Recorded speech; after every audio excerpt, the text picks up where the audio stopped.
Today's 1 Million by 1 Million Strategy Roundtable for Entrepreneurs. This is a program aimed to help 1 million entrepreneurs reach $1 million in annual revenue and beyond, build $1 billion in global GDP and 10 million jobs. 1 Million by 1 Million at this point is the only global virtual incubator in the world, and we are working with entrepreneurs all over the world and with the aim of helping them get to their first million and beyond. Many companies actually in the program have successfully crossed $1 million in revenue and have gone well beyond. There are 179 roundtables, so we have been doing whoever is in the line who is not on mute, that would be great. All the presenters, I need you to be on mute until I call for you. Thank you very much. Before we get into the actual presentations, we're going to do 3 presentations, and then we're going to allow some call-in time from the audience. So this is something that we've been seeing a lot of good response on. People want to call in and chat for a bit, so we will give you the number for that. As we go into that, I want to share with you that we do have a fairly recent program announced that's called the 1M Incubator in a Box.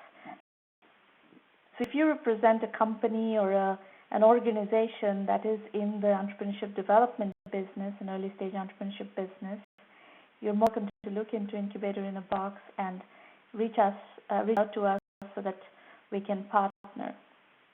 Interesting, very rapid, quick, affordable opportunity to launch an incubator or to expand the services of incubator in far-flung places with a very deep connection into Silicon Valley. All right, so this event is being recorded. You will have that record available later on the blog, on our YouTube channel and everything. If you're live tweeting the show, please use hashtag 1M1M. Find us on Twitter at 1M by 1M or Sramana. These are our Twitter handles. The YouTube channel is 1M Roundtables, and we have lots of recordings of these sessions there. And also you will find cartoons and 1M FAQs and so on and so forth over there. Now, the conference call-in instructions. After the formal presentations are over, I will be asking for questions and call-ins from the audience. Tell us in the public chat that you are calling in. By the way, to use the public chat as public chat, you need to set your chat window to send to all participants, where you can talk to everybody.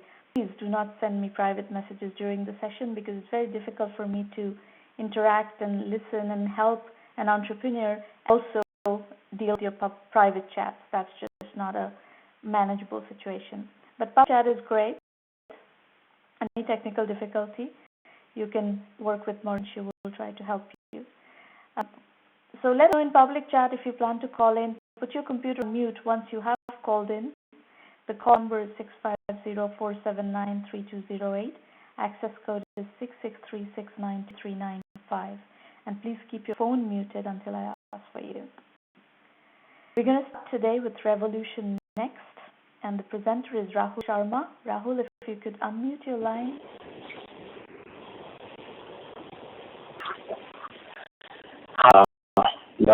Thanks for the introduction, Sramana. My name is Rahul Sharma, and I'm the founder, director, and CEO of Revolution Next Technologies. And we are a company based out of India. Just a brief introduction about myself. Before I started this company in 2008, I used to work for Deloitte Consulting out of the Bay Area.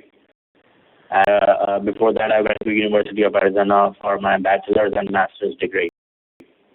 There, when I was working for Deloitte, I had extensive experience in public sector as well as the private sector, technical areas.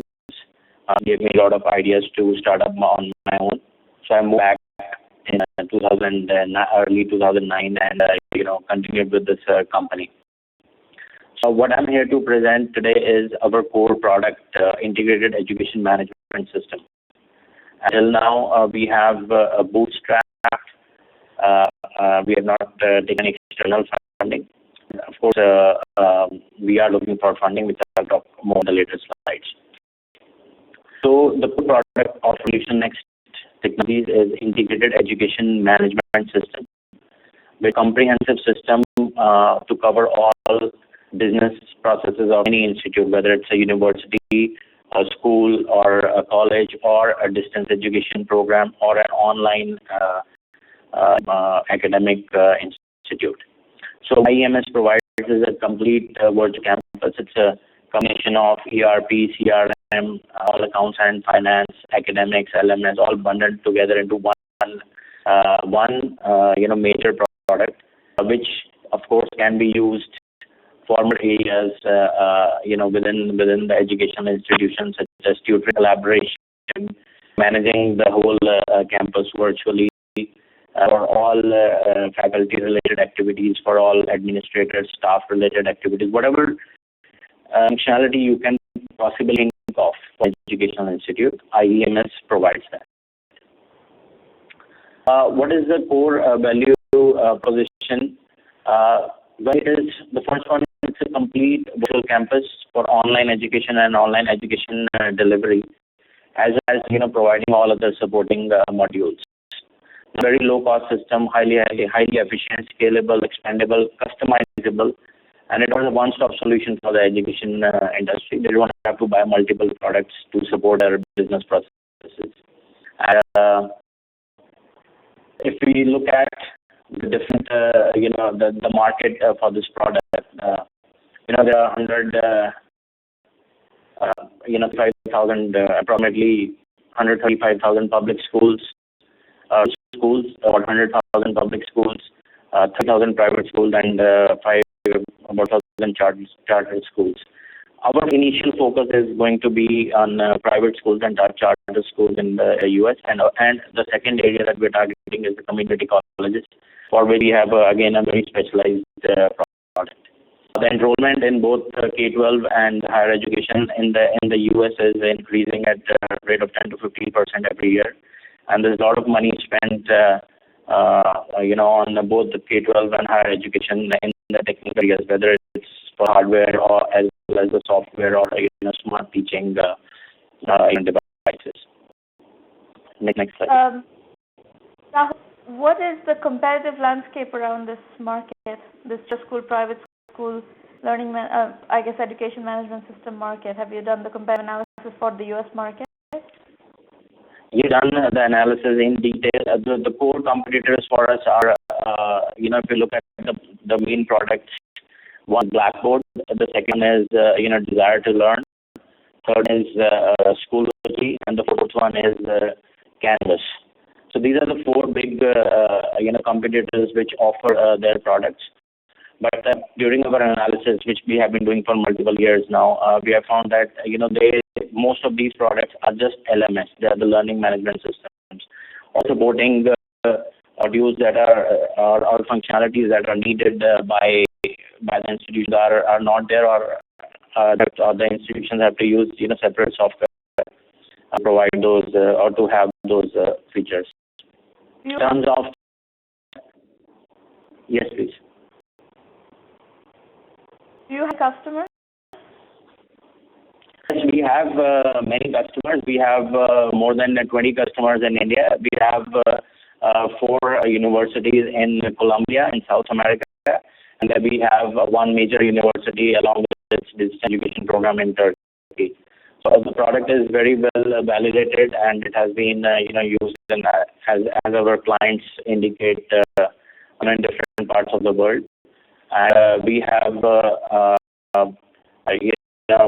our desire is to set up and start selling in the US. The product is right version is the second version that has been out for a year now. You don't have any US customers. They're trying to go after the US market, but you don't have any unique validation in the US market. Yeah, that is what is in our plan, and as we'll see in the next slide, that is what the first year we're looking for pilot projects, US, before we do anything else. And all the sales trends that we in the slide is to get the pilot projects first at very reduced or free cost. We are willing to do that for free, And then, we want to target the private school and the charter school market along with the community colleges by segmenting the regions in the U.S. into different regions. We already started targeting, schools in three different districts, one in Dallas, one in Boston area, and the other one in Los Angeles. So these are the three districts we are looking and started talking to people there, for getting the pilot projects up and running. What are you hearing from these schools? Probably they already have some system. Are they willing to exit out of that system and move to your system? And I'll just give you an example. We, in our list in which we are targeting the schools in Dallas, there's a list of about 50 private schools that we have, started our engagement with, started talking to them. None of those schools have any of the big softwares available. They have a simple website with a simple application form, and all processes are manual. And they're using, Excel to upload the general information regarding grades. E-communication is the prime communication between the teacher and the parents and so on and so forth. So you're looking for schools who have not invested in another system yet? We are looking for those kind of schools who are the ones which want to integrate their systems, multiple software into one and use IEMS, as well as at the same time schools who have a very simple system in the form of a website with some generic forms for admission and so on and so forth. But we are looking for both. The four competitors that you talked about, yes, you covered them in sales situations yet, with the schools that you're talking to? Yeah, see, the schools that we are talking to, at least a couple of them, they said that, the pricing was one of the factors and why they didn't go for the big products like Blackboard, which cost sort of, $2,000 to $3,000 just for implementation. The thing of IEMS is that, for example, in Columbia, we have these 4 universities where the software has been used for over a year now. We ended this remotely from India. I went there for 1 week's time. That was in June of last year. And then everything has been remote. They have been happily using it. They have more than 20,000 students now. Everything is online. So that's another key factor. There's no implementation cost as such. How much are those accounts? So the Columbia University, there's one university pays you how much? We for Columbia's this university, we gave them a 4-year license and we charged each one $50,000. For 4 support is of course extra. $1,000 for 4 years, not $50,000 per year. Because we could have charged. Now we look at it, we could have easily charged, but since they were in clients in America, so we gave them a very low price. The whole application is on the cloud. We don't give them the license. Everything is hosted with us. The current thinking in terms of price in America, if you're saying if your main point is pricing against the 4 competitors that you talked about, what price point have you identified as the entry point into the American market, US market? See, in US we are looking at about $20,000 per year. So if we give them a 3 license, then maybe $50,000 for 3 years license, and with all the hosting included. The part is that we don't have to install anything locally, so all the software licenses, everything is hosted on our private clouds, which we already have set up in the US. So we got a low cost system. That's not just the only USP. There is no implementation. We have video user guides for all functionalities, and it's a lead package. Once IEMS is being used, they don't have to use any other product. Even in India, we have integrated with the banks there for online payments and so on and so forth. As well as in India also. How would it take you to convert, 5 to 10 US schools into paying customers? Do you think? Without having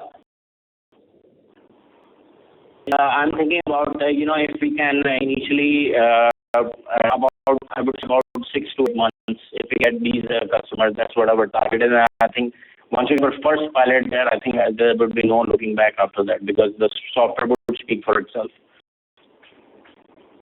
The problem is the exit barrier. If they have already invested in a larger system, so the question is that how many of the schools have not invested in any kind of education management system with another competitor and put in serious amounts of investment there. Exit barrier is a huge problem and it lengthens sales cycles hugely. But if you're working into a situation where it's only Excel and websites, that's a doable scenario. So one thing, your TAM is really that category of schools in the U.S. who have not invested in one of your 4 competitors. Okay. When we spoke to these schools, some of them do have some other systems, not the big ones, some in-house developed. So they are willing to replace those as well. To look at. An important thing is that these systems, if we talk about, they don't have the online education delivery component, which IEMS does. Matter of fact, the universities in Colombia, they have been using this for online education delivery.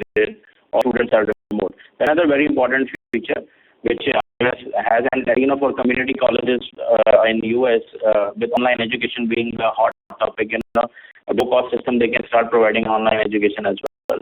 And for schools also, it's not just an.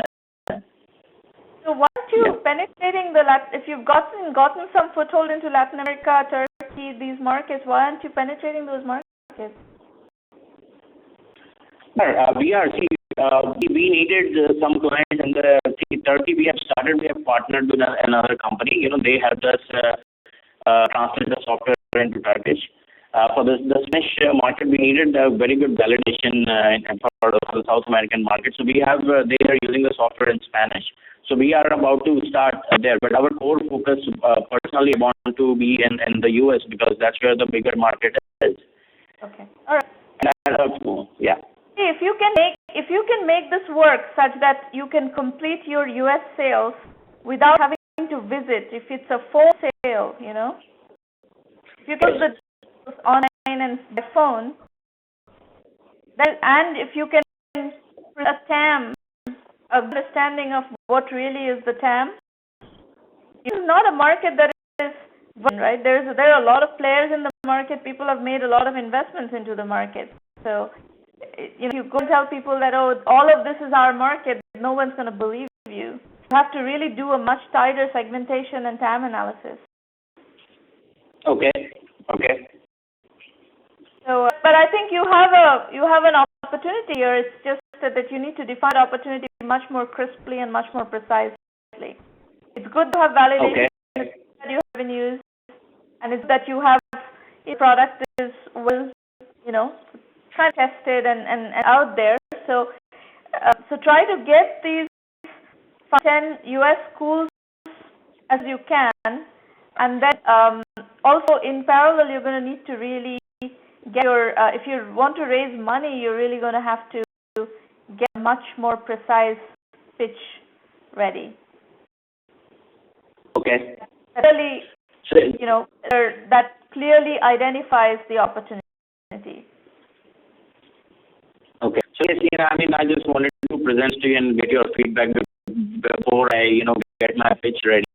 So I just very basic points. As I already told you, we want to start in the US and we are looking for pilot projects. And another company registration and all that, of course, comes after that. But I think one question I have is that setting up ourselves or partnering with another company, what do you recommend is a good way forward? Because the other thing is that sometimes schools say that, one of the schools I know for sure, they answer that if you like the product and you want to buy it, we would want you to, have an office in the US just for presence, transferring all the payments to India. So that is another thing that we need to think about in the very near future. So what do you recommend?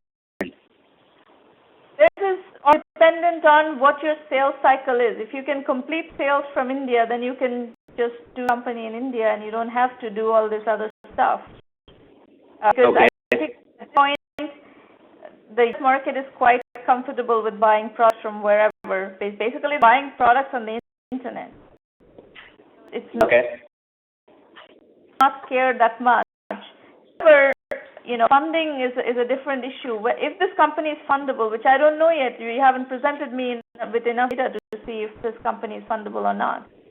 If the company is fundable, and if the thesis is that you are going for the U.S. business, but you're going from India. For example, we have a company in our portfolio called Freshdesk, and the company is based in India. It sells to customers globally, but it's an US company and funded by Indian VCs. They have $6 million. They've been with us with the program for several years now. We've been working with them right from the beginning, and there's no need for them to set up shop in the U.S. because there's no difficulty with buying from a vendor that is essentially an online product. So it's an online product, and even if you're selling to the U.S. companies, you don't necessarily need to set up shop in the U.S. Hence, there's a lot of factors in making this decision. And no, that's a whole different issue. Okay, and what do you think, in terms of, let's say, if we register in the U.S. and we want to get funding there, what are the certain areas that we need to work into? This is my last question. You have to get a full project that works, that opportunities, does a market sizing. As I said, listen to play back the feedback I gave you, and I'm going to need to move on, but I gave you that feedback earlier in the session. Okay. All right. Thank you. You're welcome. Execution so far, by the way, Rahul. Thank you. So up next in the company.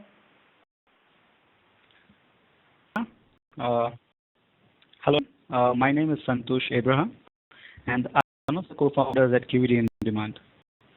I start with sharing a brief background of our company. QED In Demand is a spun-off from one of India's largest and first demand generation service provider called QED Baton. I was working at QED Baton, and during my tenure at QED Baton, I was given opportunity to work on research, sales, and consulting assignments, develop and execute GTM strategies for our customers, essentially B2B companies focused for technology sales. Working with these customers, we realized there is a strong need for marketing data management solution for customers, and that's where the idea of the product was incepted. Abhijit and Milind, who are co-founders of QED Baton, got interested into this idea. We together co-founded QED In Demand.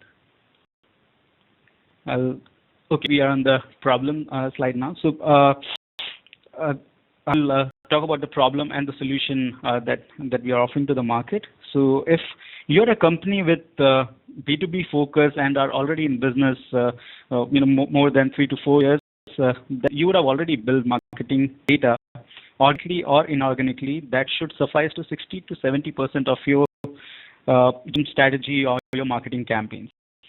The problem that we observed marketers face, specifically for SMEs and large B2B enterprises, is not with availability of marketing data, but availability of marketing ready data.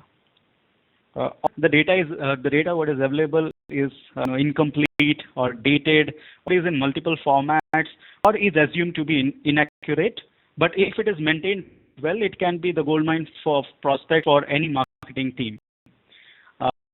We know that the marketing team spend a lot of cost in terms of procuring this marketing data, because there are multiple sources from which it is procured. There's efforts that is spent into scrubbing this data and validate it before it's kind of brought to where it can train, and hence the ROI to is not very high, because you spend most of your time building the data rather than building your content and focusing on the primary objective of the marketing campaign. That's where our solution comes. The data research as well as the data scrubbing and structuring and everything, or do you just do? What part of this workflow are you talking about addressing? So we are addressing is first enrichment of the existing data that the customer, by aggregating the data from multiple sources, this could CRM, marketing automation tools, Excel sheets, which is entered. So there could be multiple touch. We aggregate it and then doing the data research or data generation, you're kind of trying to organize the data. Then we first organize the data, enrich it. By enriching, what I mean is verify and complete the fields which are missing into the database, verify the emails, and add emails to the database, and then maintain the hygiene of this database. We also help our customers with building further data because at the back end we are connected to multiple data sources, one of which is data.com, where we are extending our partnership deal with them. Basically, it's a platform to help our customers manage marketing data, enrich it, and then build further on it. Okay. The concept in I'll move to the next slide. So I've spoken it how it works. As mentioned, marketing data could be any form, could be from any touch points, which could be Excel sheets maintained by the inside sales team, to form fills or leads that are entered through web forms or multiple publishers through you get your leads, marketing automation tools and CRMs. From aggregates it, we have a proprietary mechanism to verify emails, phone numbers, location of the contacts and companies that are there in the database. This is done through connecting to multiple data sources that we acted at the back end through APIs. Then we do a match and where essentially if you have a company, the IBM, and you have 20 contacts in that company and you want to build further because your marketing campaign requires X number of profiles in a particular company, we built on top of it. So your suppression list is the list that you already have, and there is further data built on top of it. We tag and standardize the data according to your marketing campaign, and the system works on a confidence scoring mechanism. Since there are many vendors and many verification platforms attached at the back end, we ensure that we deliver the data with a confidence score at our end, and this is done based on logic and algorithm that we have defined.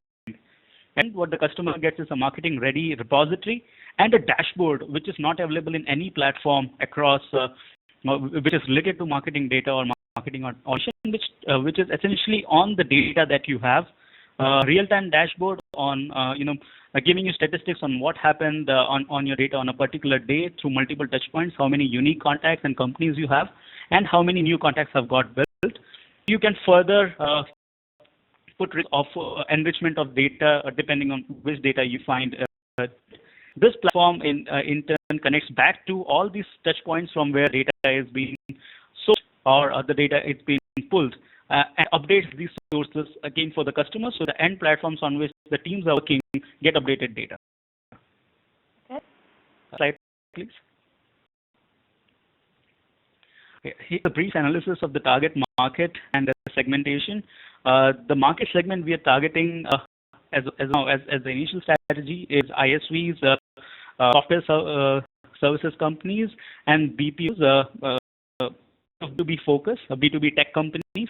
The new with respect to the pattern of customers we've been working with, they should be 5 million and above. That's where actual need of data management is. Geographies we are targeting is India, US, and Europe. And the profile is director and above, who would be the decision makers for procuring such platform or services from the marketing division. The serviceable market, which is estimated based on the LinkedIn user base, our own research, and multiple analyst sources from where we have captured this data, we found 40,000 plus companies that would make sense to us, and around 200,000 professionals, so which we can target for our around CMO being the market, the decision maker when it comes to IT by 2017, which has been published by Gartner, further supported by IBM and many other companies. We also see this change because we're working with leading IT companies based out of India, and we see that the IT decisions are more driven by marketing these days because the rest of the systems are already in place. So the larger part of the budget now is coming to marketing, and over years it would be with marketing, and that's a marketing technology spends have increased to 8.7% than what it was initially to 2% to 3%. And the marketing lead is $25 to $500. That's where our lead enrichment and data enrichment service plugs in. We have estimated this market to be a $2 billion market as of now, and again, it's further validated by research published by Forrester and other analyst firms. The year-over-year 40% increase in this market, we estimate it to reach to around $8 to $9 million by 2017-18. $2 billion, a top-down number?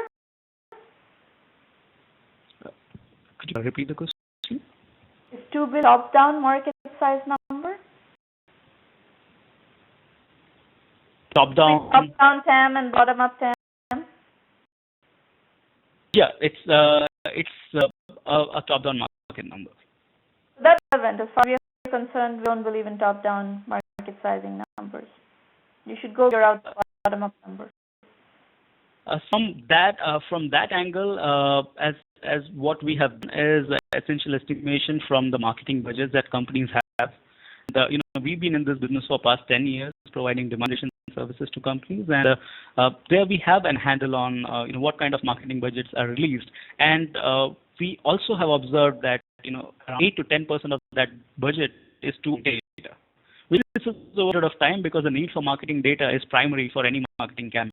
You're not getting all of that budget. There are lots of players in there. You need to figure out what part of the budget is coming to you and figure out what is your bottom-up TAM analysis. Sure. Your market size is much smaller than $2 billion. Actually, this also is further validated with the competition. There are companies like Net Prospects, Reachforce, which have entered into this market. So they were providing other forms of database or data append services. They've also entered into the enrich market. Within, I think, Net Prospects recently got the second round of funding. Reach was already a funded company.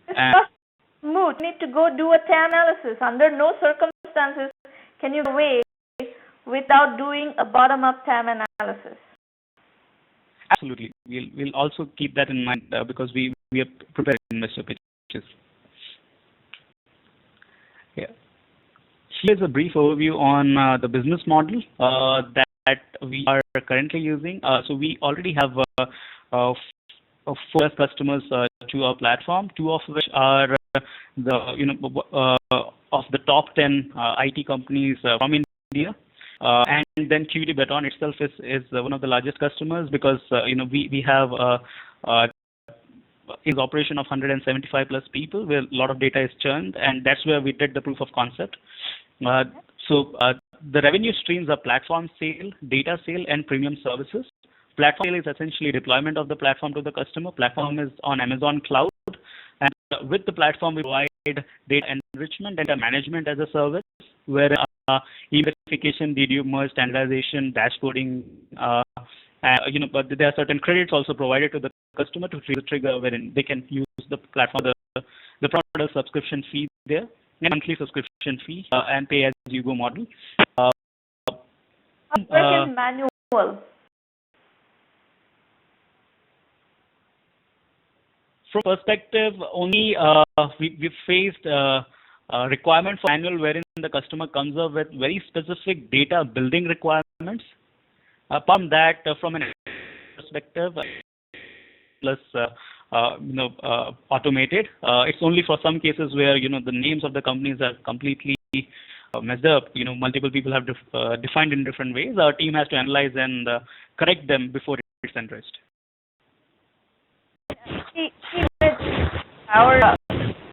We do a lot of email marketing and so forth, and we have our email newsletter goes to something like 1,000 people. So we manage a very large database, and we have data coming in that goes into this database. Cleansing that data automatically is not easy to do. There is a huge manual task involved. If you really want to populate that data, there is a huge manual task involved. Are you sure what you're talking you're talking with full understanding of the data cleansing process? Actually, Sramana, I worked in this field for 10 years. The requirement was generated because of needs that we catered to our customers. So from the start of my career, I used to head the research division at QED, and then I moved to consulting where we help customers with their GTM strategies. So this significant experience, myself, Abhijit, and Milind, all put together, we have experience of the B2B market and needs in terms of data cleansing. We also, from a product perspective, have invested a year before we actually came up with the alpha release of the product, which was used within QED. I completely agree with you that it's a tough area, and that's where we are estimating at least 6 to 7 patents in this field once our product matures to a certain stage. See, we're not owning any data. We're connected to many platforms at the back end. As I mentioned, data.com is one of them. We are becoming a platform where data vendors sell their data, but we have an algorithm which shows that only the best data goes to the customer. Emailification, again, we are connected to multiple sources which does only automation. So we have the possibility of manual activities in this whole process. Having said, as I mentioned, there are some customers who would have a very specific requirement, of certain countries or certain in verticals where data availability is very less. That's a limitation and exception. But said that most of the large companies. An example of why I think that the issue here. We're little business, which is not $25 million plus business, but we do have very large volumes of data. One issue is that where we get data from, there's often the email is typed wrong.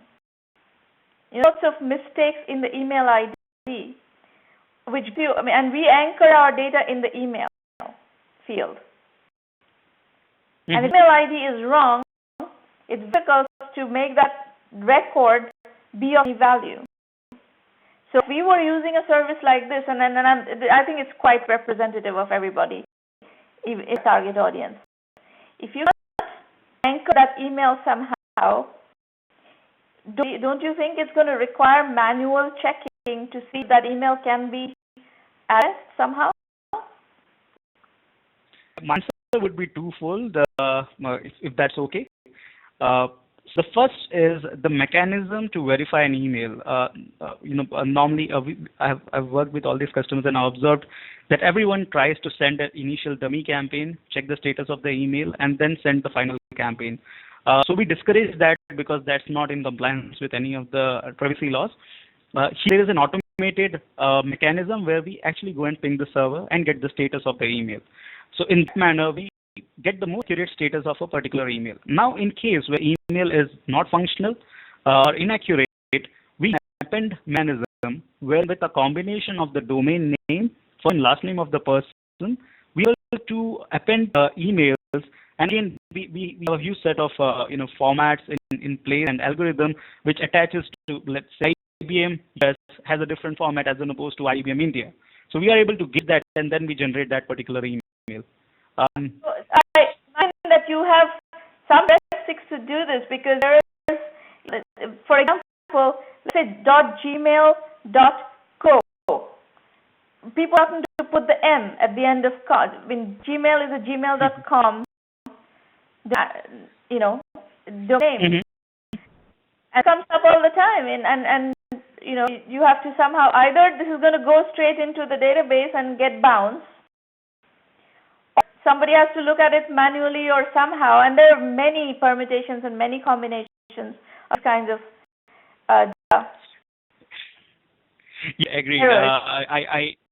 I completely and I sense that you have definitely a lot of data because you're citing examples which most of the customers only that, are using. Company in lead generation. Intarka, which was my company, was a lead generation company. I know this field inside out. Hey, that's great, and you're probably one of a very good prospect for us. So, let me put it this way.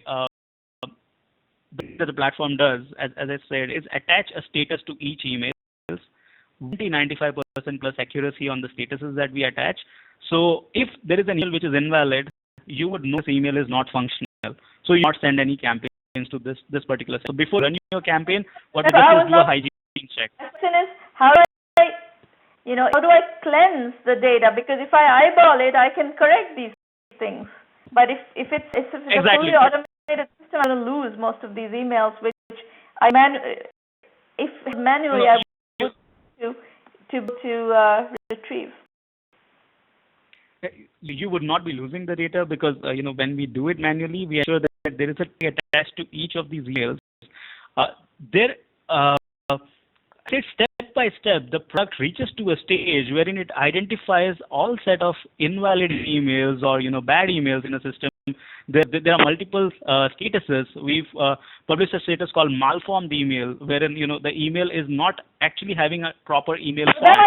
Once you identify the emails that are not malformed, use manual intervention to be able to straighten those. You do that because the focus is B2B here, so I completely agree with you when it comes to Gmail. And we don't append email ID. Where it depends on where you're getting the data from. Let's say you have webinars, right? Like do webinars every. Our registration is done by the people attending the webinars. What if they enter the data wrong? You're going to get a lot of dirty data that needs to be cleansed. Our lead enrichment. Listen to me. Web is a big part of B2B marketing. Absolutely, and that's our lead enrichment plugin. When immediately when the email is entered, the first check is done whether it is correct or not, and with the combination of the name of the company that is entered by the first name, then we need to know the name and first name and last name of the person. You can get the right email. I buy it. I don't buy that you don't. I can. The product is free. I can definitely give you a demo, and you can see it working real time. You're making assumptions here that all emails are going to be attached to company domains, which may be the right assumption because people may have a company email, but let's say they register with the Gmail ID. If LinkedIn today, on LinkedIn, people don't always put their company email ID. They put their Gmail, Hotmail, AOL, blah blah blah. And those need to be tackled. And if your assumption is that you're not going to be tackling those, it's a wrong assumption. No. As I said, the moment we find a Gmail ID, we keep it aside and we generate the corporate ID. We encourage connecting to the prospects on their personal IDs. What we encourage is connect with them on their corporate IDs, which is meant for interactions. And we generate that. The minimum requirement is we should know the company name of the prospect, the name and last name. And I think we've spent time on this. Trust me, Sramana, we have these companies who have these large IT companies, $7 billion plus companies in India, who have databases ranging. We have all of 3 customers. It is not a statistically significant customer base to draw conclusions out of. That is for this product. For QD, we work with 100 plus technology companies where the idea came up. And I was servicing to those customers, managing these needs exactly, and building which can automatically, in an automated fashion, handle those requests. But the whole point of this conversation is you're making an assumption that there is no manual component to your service, and I don't buy that. That's the end of the story. As I mentioned, there is a minimal percentage of manual intervention, but that's it. It is automated.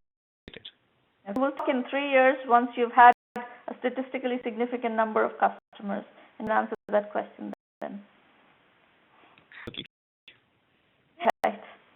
But it's definitely useful service. There's no question. There is a tremendous amount of, especially today, marketing is very much data oriented and email data oriented. We are doing tremendous amounts of email marketing. We are taking data from all different sources, all the social media data, and the and connecting all these things up.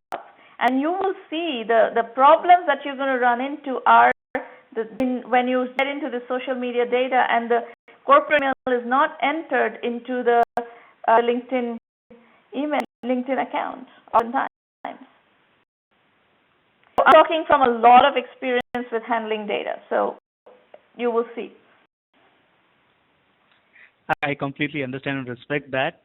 We have this as our first use case when we built the platform. We have tried to cover it to the best way we can, and as of now we are able to provide the solution. Yeah, definitely an exception. Don't talk about it. Be open to whatever the market tells you. If the market says, okay, this is going to.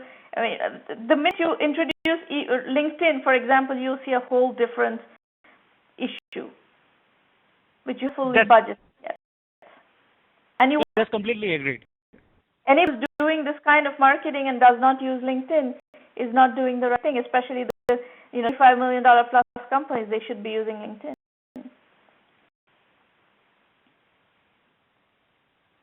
What are your questions?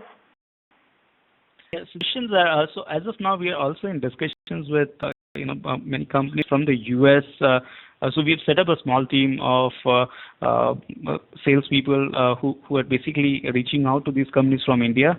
We have a partner who, on our behalf, meets them.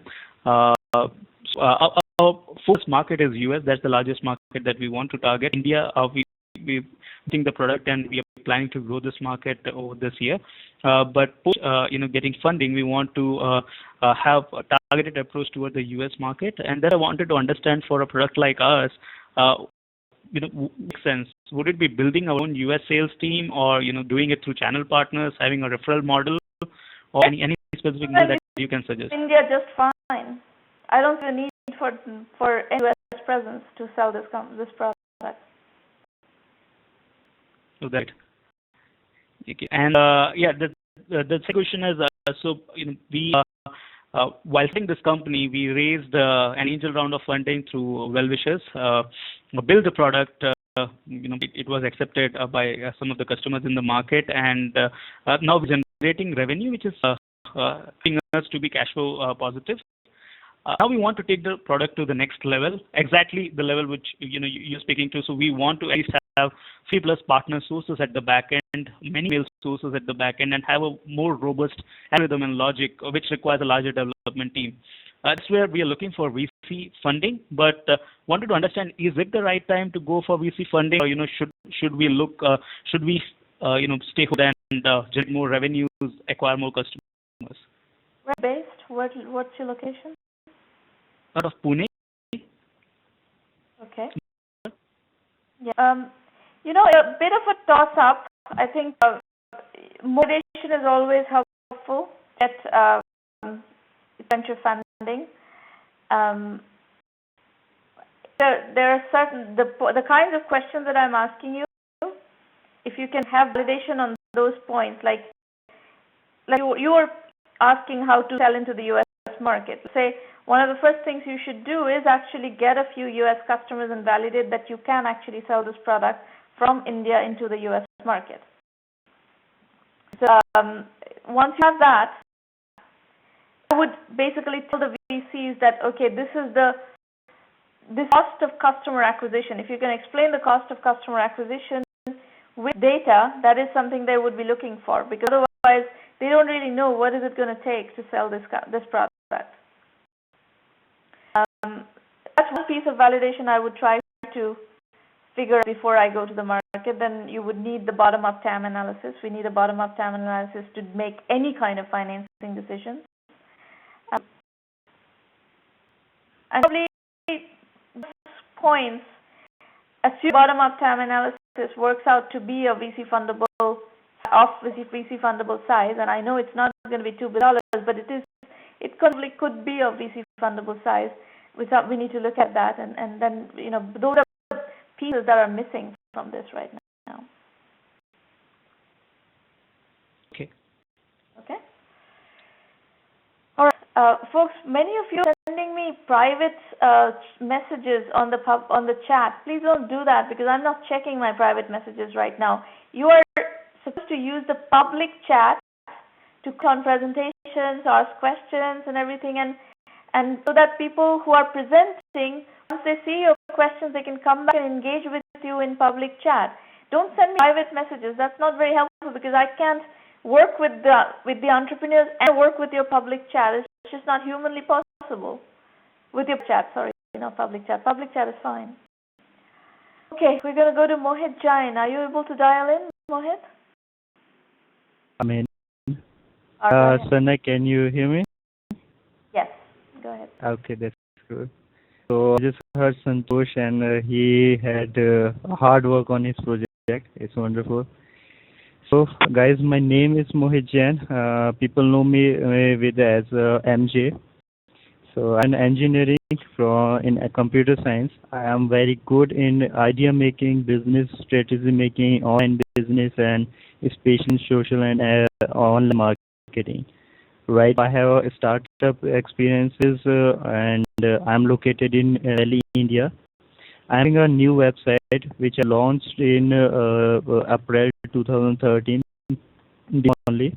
That is jainm.com. So my contact information, that is my personal email ID with Gmail, and this is my personal number. So now I can go on to the next slide. So before going ahead, I would like to let you know that Jainm is a very basic idea that there are millions and billions of people are engaged with many social networking sites today, like Facebook, Twitter, LinkedIn, .com, and others. And these people are posting their contents on these websites, like their pictures, their videos, messages, and even few good people, they are just also blogging on different websites. So while my first website mbgrade.com, that was for education for MBA students, I just see many sites and many people, they are posting a very good contents, and people wants, and it can good content for different peoples, for who are connected to these people who are posting the content, and of course for the other people who are using the internet on their daily life. So to make some platform where user can get registered, that will be totally free, and post their contents, anything, whatever they have. If they have a good content, then definitely it would be great for us and for that particular user also. So they can post their contents in different formats, in the form of blogs, albums, in videos, in pictures, and other things. And they are done with their posting. Once they are done their post, they can check that particular page is coming on our website, and they can share on different social media, like popular ones. So they are bringing that. Thanks for moving the slide. So once they are done with the sharing on different portals, so people who are connected with them, will of course they will check their posts, and they will come to check their posts on our website. We will be having some advertisers, and we will be starting to count and track this particular traffic on our site on these posts, and we'll be counting that, and we will be paying that user for the traffic or she just generated on their post. So the basic thing. Yeah. MJ, I don't understand what the hell you're trying to do here. Mm-hmm. A blogging platform that you're trying to build? It's not only the blogging, it's for everything. Like if you are a normal user, you can post the blog, plus you can post your videos. You can post links of videos which are on the YouTube and Dailymotions and other portals. Of course, you can post the pictures of yours and of course your friends, and any pictures and things which you are sharing basically, or posting on social networking sites like on Facebook. I don't understand why this is even useful now, given that we have Facebook, we have all these blogging platforms, Blogger, WordPress, and so forth. There's YouTube. Yes. I mean, why is this even relevant? Why would anybody want to do this? Yes, the thing is that the social networking sites are connecting the people. We are not asking them to invite their friends or other users to get connect. We are just asking them just post your content here and share on the social sites. That's what we have. Why would Because anybody do that? If somebody to share a video, they'll put it on YouTube and share it on Facebook. It's very simple.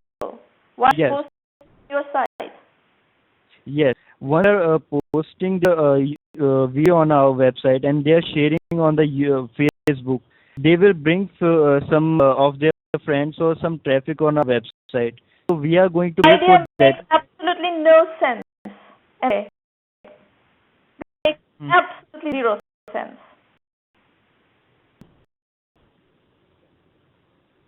Do it, and there is absolutely no case for what you're talking about. No justification for this. If I trust within the users and provide the easy way to post their contents, then No, nobody interested because they post on YouTube, which already has trust. If somebody is posting a video, they will post it on YouTube and share a link on Facebook. I don't know why they're going to go to some unknown, little known site to post videos.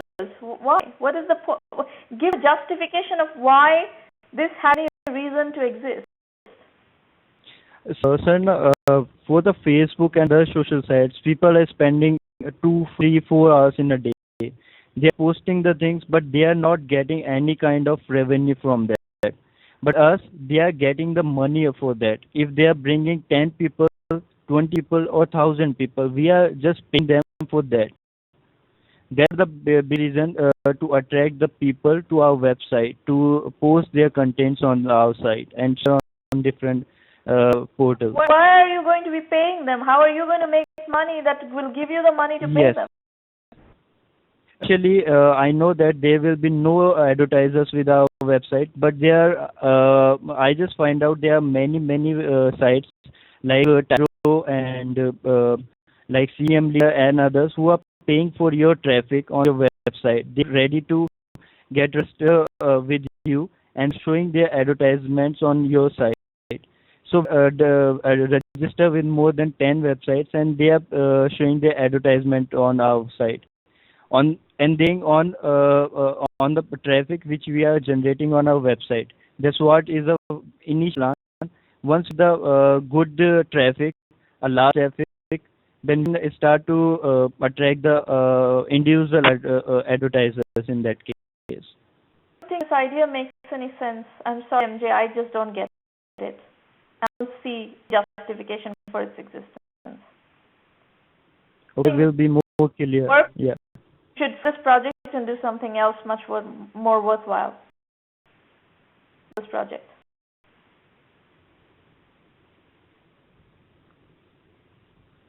Okay. Talented person, you have a lot of skills and so forth. Use it on doing something that is worth doing. This may be immensely frustrating. It doesn't have a good rationale for building a company. It's not going to work as a business, and you're just going to waste invaluable years of your life. You get time differently on solving a worthwhile problem. Okay. Right? Okay. Sorry, that is harsh, but I don't like to see people wasting their time, and we generally do not cut any slack on what people need to hear. If you participate in this forum, it's not about what you want to hear. It's going to be about what you need to hear. All right, so we are ready for Q&A. If you want to call in, just let us know in public chat, not private chat, public chat, that you are planning to call in, and the numbers are on your screen. So 650-479-3208 is the phone number, 663-692-395 is access code. While you're getting ready with your questions and call in and so forth, I'm going to spend a few minutes explaining to you how you can use the 1M program. As a request, if you like what we are doing, please refer us to serious entrepreneurs, because we need serious entrepreneurs to achieve our mission, people who have the tenacity to build millionaires and beyond companies, and that requires a lot of tenacity and a lot of grit. Our website is 1mby1m.com. I imagine that's how you came to us, so you probably know that. The Blue Series is our first level of free resource that you can access, and then you can also have access to the Untitled Journeys book series, which we have published 4 volumes of. But we have, this is what the site looks like, by the way. You can get the blog and everything else through this window. The roundtables happen every week. Today is 178th roundtable, and we have, roundtables pretty much every week, except next week we have a closed roundtable. We are doing the finals of the Oracle Application Lab program that we are doing with Oracle at a public roundtable, so you would not have a session to attend next week or pay that. And following weekend is 4th of July, which is a holiday in America. So our next session is going to be July 11th. But nonetheless, you can continue to use these programs all through July 11th, 18th, 25th. We have roundtables. You should be able to access them. And these programs are free. We've had very strong utilization of these programs, adoption. On top of the free programs, we also have a $1,000 annual membership fee premium program, and that offers you extensive methodology guidance. You have all sorts of questions about TAM analysis, funding, what you need in a pitch deck, and when to approach VCs, how to approach VCs, what.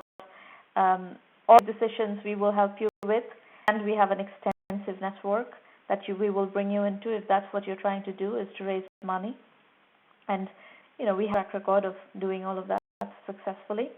Curriculum is we teach stuff through combination of a very strong curriculum and this kind of mentoring, coaching, consulting, whatever you call it. But these are private sessions. These are members-only sessions. Same format, but they are members-only. They're not public. Help you with business development, where we have connections. We will connect you to potential customers, channel partners, investors, media analysts, wherever.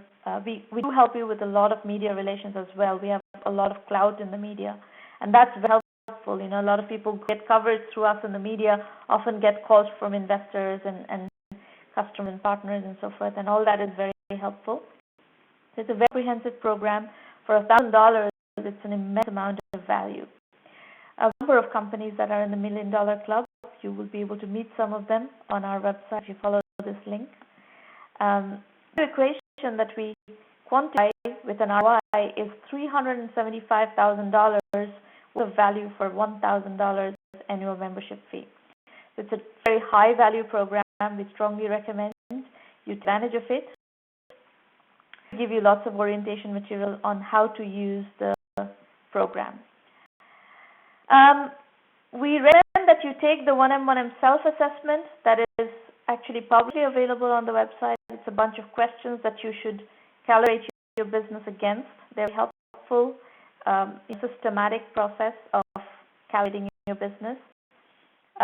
Actually, if you have knowledge gaps in any of these areas, we provided you with the curriculum modules that help you plug those knowledge gaps. However, that would need to, for that to access those, you would need to be a premium member.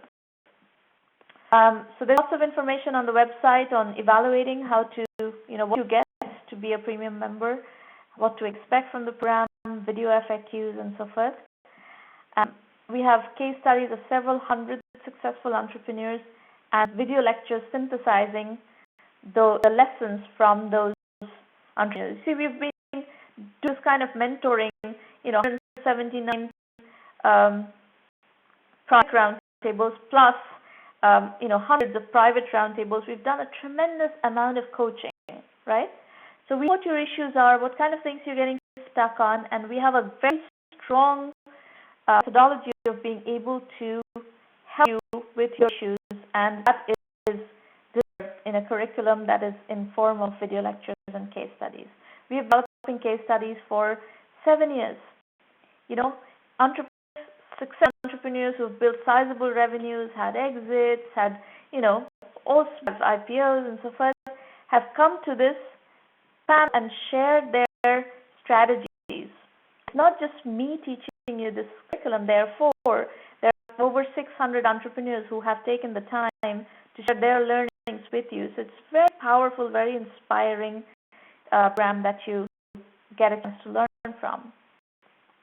The curriculum is divided into two parts. The core curriculum is bootstrapping, positioning, market sizing, customer validation, financing, customer acquisition, and team building. And the electives are aligned with different industry trends: Web 3.0 and e-commerce, cloud computing and business solutions, outsourcing and consulting, mobile and social apps, gaming, healthcare, IT, online education. These are the areas where we have dedicated elective curriculum modules. You have access to everything, by the way. Our strategy is lean, capital-efficient, bootstrap startups, and we believe that even if we raise funding, help you raise funding, it will require a certain amount of validation before you raise significant of funding, and that is the process. We have a good, solid methodology to help you through that process, so that if you have a fundable business and if we take you out to get funding, that you have your ducks lined up, essentially. So that's that. And coverage of premium members. If you go to the press page, you can see coverage of our premium members. We give our portfolio companies an amount of coverage. Once ready to access coverage, we give them huge amounts of coverage, and that is not easy to get that kind of coverage. So look at that and see if you want to use that. And we also give you access to our extensive social media channels. So we, 8,000 plus people following on Twitter. We have my LinkedIn network is over 15,000 people. On Facebook, I think over 18,000 followers on the account, plus our Facebook page. In the way the Facebook page works is basically you are able to market to the fans and friends of fans. That is like a 2 million reach we have. So it's a very comprehensive channel that we let you access. Some of the coverage that we do on our blog, there are some series like Incubation Radar. These are opportunities for getting coverage that are actually monitored by investors quite regularly. We have a program if you're a leadership development organization, and if you would like to work with us, we can also partner with you as an affiliate partner. Coming free roundtables are July 11th, 18th, and 25th. So please be sure you book your slot, because we have 2 weeks of no public roundtables. There's going to be a lot of competition for these slots. So please go ahead and reserve your slot quickly. Another pointer is if you are interested in finding ideas to work on, if you haven't figured out an idea yet, for instance, MBA, instead of working on that idea that I don't believe in at all, maybe you can look at Vision India 2020 and see there are actually $45 billion business ideas there, and see what appeals to you. You're welcome to take any of those ideas and implement them. 1M Incubator in a Box is a program that we've launched recently, where we are helping various companies and other organizations to extend their incubation services, launch incubators, expand their incubator resources, all sorts of things. So go to the link that's provided on the screen, and you will find a lot more information on that. And back to Q&A, here are the call-in instructions. If you're planning to call in, and if you could please put your phone numbers, contact numbers, everything in the public chat. Irina Patterson, by the way, folks, is your contact person. If you want to talk to somebody about joining 1M, and if you have questions, Irina Patterson is your contact person. Skype ID is in Irina_Patterson. Her email is irina@1mby1m.com. She's going to give you her phone number in a moment.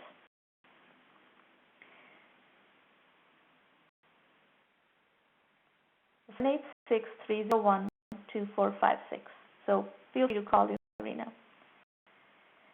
Does anybody have any questions? use public chat to ask questions, by the way. You don't have to dial in.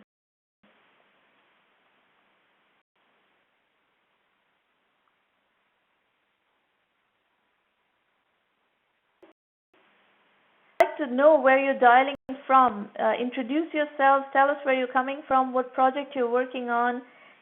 How did you hear about us from?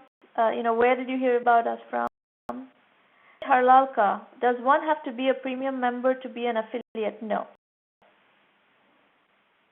You don't have to be a premium member to be affiliate. Sarah from Gurgaon. Sarah, what are you working on?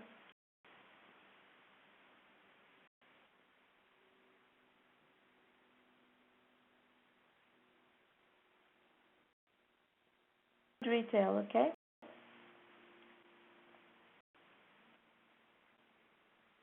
On retail or physical brick and mortar retail?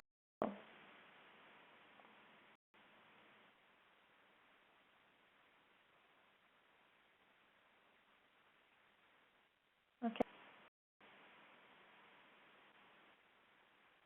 So feel free to come and present at one of the upcoming sessions. Would love to know more about what you're doing.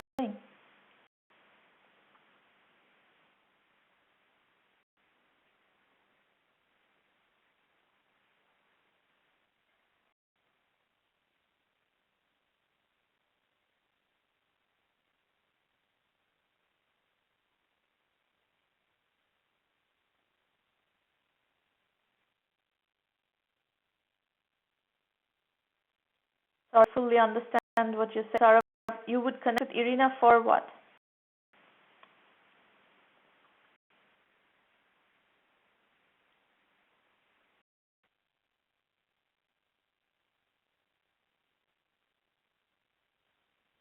The website and register to pitch. You don't contact anybody to pitch. Register on the website. There's a Roundtable tab on the website. You should just go there and register.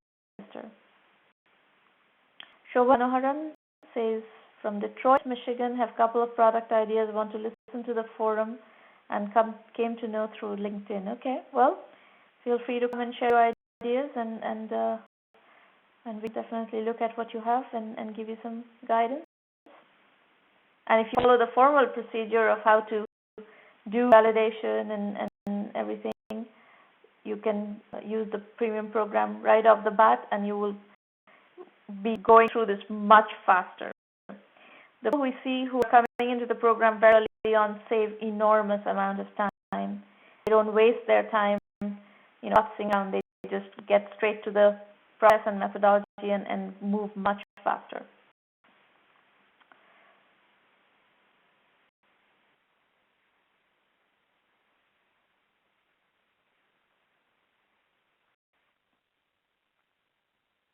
So you're from Ahmedabad. You pitched the platform for EduBerry, an institute management solution. Left it supported by you insights too. I don't understand what you're saying.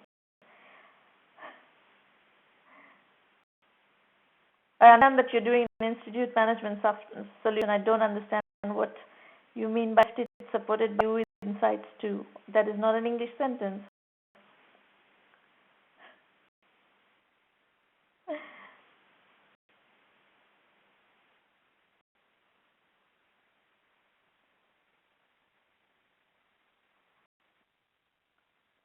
He's on the call, by the way.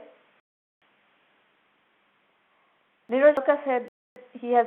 So, left project meaning you've abandoned the project and my insights helped you make that decision. Is that what you're saying?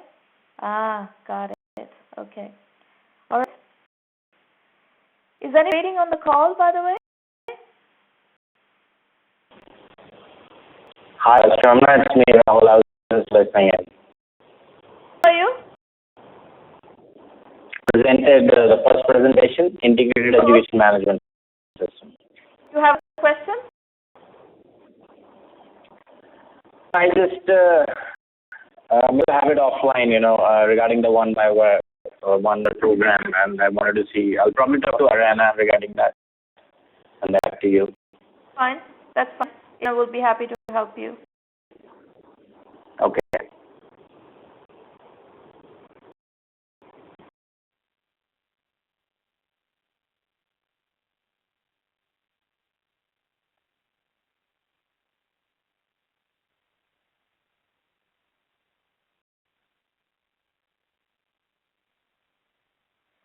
looks like I don't see any other questions. Do you have any other questions, anybody? Questions, comments, introductions? Anybody wants to introduce him or herself?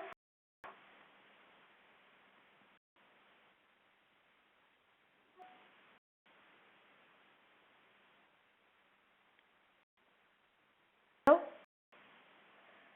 All right, well then, we're just going to carry on with our days and products and business, and we will see you. We will see a couple of weeks. We will see June 11th back here for the next session. Thank you very much, everybody, for attending. Bye.